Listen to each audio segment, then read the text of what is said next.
اب صورت بقرہ تقریباً 2.5 سپاروں کی ہے۔ دوسری صورت بقرہ کا معنی گائے ہے، کیونکہ اس صورت کے اندر ایک اللہ کے ولی کی گائے کا ذکر آتا ہے، تو اس لیے اس صورت کا نام بھی صورت بقرہ یعنی گائے والی صورت یہ رکھا گیا ہے۔ اور یہ صورت بھی مدنیہ ہے۔ صورت فاتحہ مکی تھی، مکہ میں بھی اتری، یعنی 2 مرتبہ صورت فاتحہ اتری ہے۔ اسے اس واسطے 7 مثانی اس کو کہتے ہیں۔ مکہ کے اندر بھی نازل ہوئی تھی اور مدینہ کے اندر بھی اتری تھی۔ اور صورت بقرہ جو ہے یہ مدنیہ ہے، یعنی حضور کی ہجرت کے بعد یہ صورت نازل ہوئی، صورت بقرہ۔ اور اب اس کے بعد صورت بقرہ گویا کہ یہ بندے کے لیے غذا ہے، غذا کا حکم ہے۔ اس میں ان لوگوں کو جنہوں نے صورت فاتحہ کے مطابق عمل کیا، ان کے اعمال رب بتا رہا ہے، ان کے کھانے پینے کی چیزیں اللہ تعالیٰ عطا فرما رہا ہے، انہی کے رہنے سہنے کا، زندگی کا طور طریقہ جو ہے وہ گزارنے کا صورت بقرہ کے اندر اللہ تعالیٰ بتا رہا ہے۔ بندے سے فرمایا جا رہا ہے کہ اے بندے، یہ چیز تیرے لیے حلال ہے، یہ چیز تیرے لیے حرام ہے، یہ چیز تو کھا، تیرے لیے فائدہ مند ہے، اس چیز سے گریز کر جا، اسے مت کھانا، استعمال نہ کرنا، یہ تیرے لیے نقصان دہ ہے۔ یہ صورت بقرہ سب کو بتا رہی ہے۔ پھر صورت بقرہ یہ بتا رہی ہے، اب یہ بھی بتا رہی ہے کہ تو کن کے ساتھ تعلق کرنا ہے، کن کے ساتھ تعلق نہیں رکھنا۔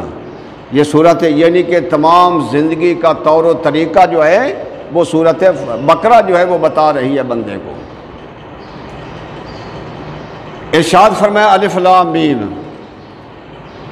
یہ الف لام میم جو ہے یہ حروف مقطعات ہیں، جیسے صورتوں کے شروع میں آتے ہیں الف لام میم، الف لام را، نون، کاف، ہا، یا، عین، صاد، یہ سب حروف مقطعات ہیں،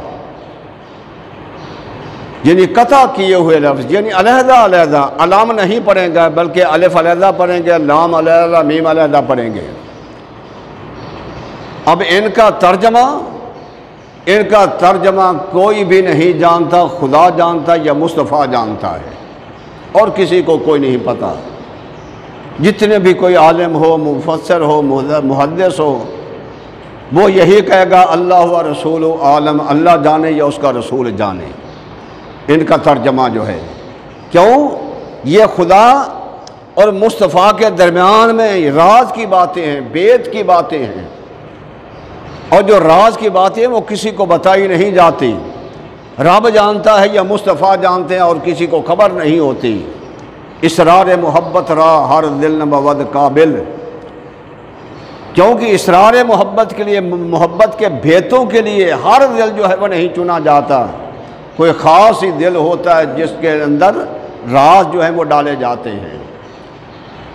تو محبوب علیہ السلام ہی کا دل تھا، ہمارے آقا ہی کا دل تھا، جس دل کے اندر اللہ نے اپنے رازوں کو رکھا۔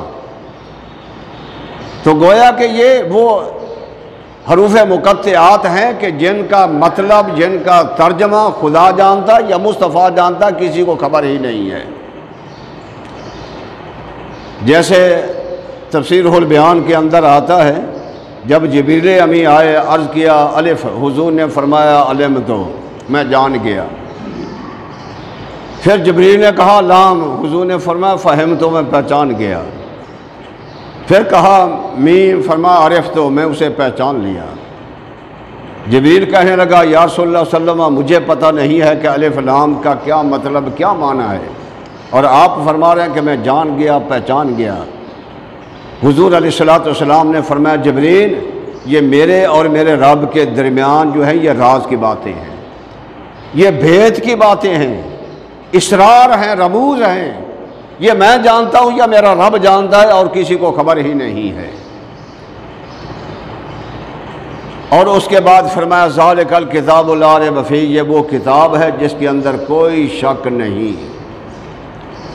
یہاں سے یہ بھی پتہ چلا کوئی بندہ یہ نہ، کوئی بھی عالم مفسر محدث کوئی بھی یہ دعویٰ نہیں کر سکتا کہ سارے قرآن پر میرا عبور ہے، میں جانتا ہوں سارے قرآن کو، کوئی بھی دعویٰ نہیں کر سکتا۔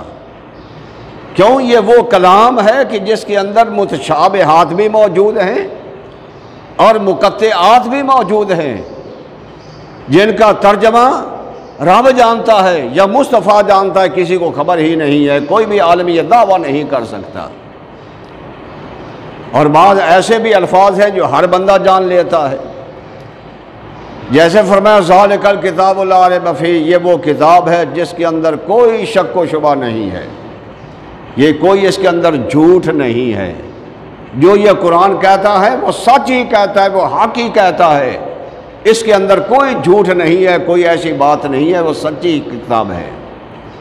اب جب بندہ اس سچی کتاب پر عمل کرنے لگ جائے اور صحیح ہو کر لگ جائے اور مخلص بن کر لگ جائے تو وہ بندہ بھی سچا بن جاتا ہے، جب بندہ سچا ہو کر اس کا کتاب پر عمل کرے تو۔ اور اگر دل کے اندر کوئی بات اور ہو، زبان کے اندر اور ہو، اعمال کچھ اور ہوں، دل کے خیالات کچھ اور ہوں، تو پھر اس قرآن کو، اس کتاب کو بار بار پڑھنے سے بھی اسے کوئی فائدہ نہیں ہوگا۔ ذالک الکتاب لا ریب فیہ، فرمایا یہ وہ کتاب ہے جس کے اندر کوئی شک و شبہ نہیں ہے۔ آگے فرمایا ھدی للمتقین، یہ کتاب متقی لوگوں کے لیے، جو پرہیزگار لوگوں کے لیے، ان کے لیے ہدایت ہے۔ اب پتہ چلا یہ کتاب جو ہے فاسقوں کے لیے ہدایت نہیں ہے، گمراہوں کے لیے نہیں ہے، بھٹکے ہوئے کے لیے، جو فاسق فسق کرنے والے، جن کا دل کچھ اور ہے، زبان کچھ اور ہے، ان کے لیے قرآن ہدایت نہیں دیتا، بلکہ ہدایت کس کے لیے ہے؟ متقی لوگوں کے لیے، پرہیزگار لوگوں کے لیے ہے۔ قرآن نے دوسری جگہ یوں بھی فرما دیا آگے، یہدی بہ کثیرا و یضل بہ کثیرا و یہدی بہ کثیرا، اسی قرآن کو بعض پڑھ کر گمراہ ہو جاتے ہیں اور بعض اسی قرآن کو پڑھ کر ہدایت پا جاتے ہیں۔ کیوں؟ یعنی جو متقی لوگ ہوں گے انہیں تو یہ قرآن ہدایت دے گا، اور جو فاسق قسم کے لوگ ہوں گے وہ گمراہ ہوتے جائیں گے، بھٹکتے جائیں گے دور، چاہے زبان سے وہ قرآن پڑھتے ہوں گے لیکن ہدایت ان کے پاس نہیں آئے گی، کیونکہ وہ فاسق لوگ ہیں۔ اب فرمایا ھدی للمتقین، متقی لوگوں کے لیے یہ قرآن ہدایت بن کر آیا ہے۔ اب متقی لوگ کون ہیں؟ اب اس کا بھی قرآن مجید بتا رہا ہے۔